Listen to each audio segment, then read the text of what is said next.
Pavle! Pavel! Jakou písničku bys si chtěl zaspívat?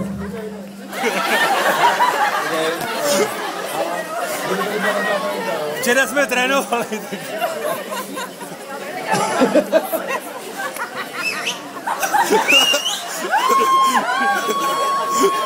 To je první rok, co?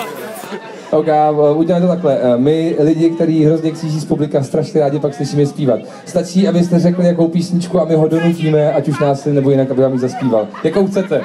Pavle, vyhoďo! Nějakou známou, třeba kdyby tady byla taková panenka.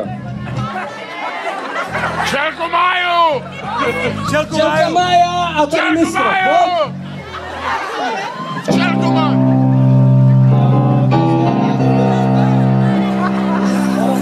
Máro, můžu? Půjčit si tvůj mikrofon? Můžu? Díky moc. Zdravím Šuklov.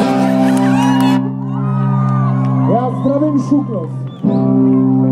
Já pořád neslyším a furt zdravím ten Šuklov.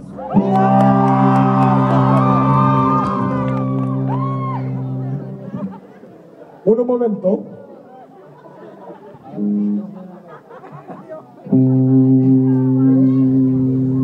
Když každé ráno vylétává včelka Mája, má uličnice včelka Mája,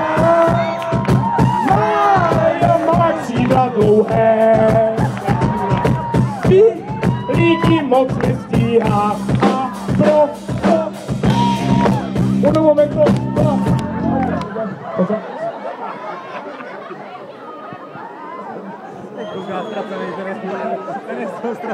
Mám jí na bedny. Uno momento, pro faninky.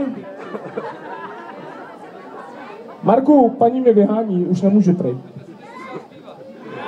Ona mě slyší každý rok jako. Kopni do hlavy! Pavel! Potom. Uno momento. Ej, pořadatelka mi slíbila, že až Marek... Uno momento, čau. Děkujeme vám moc.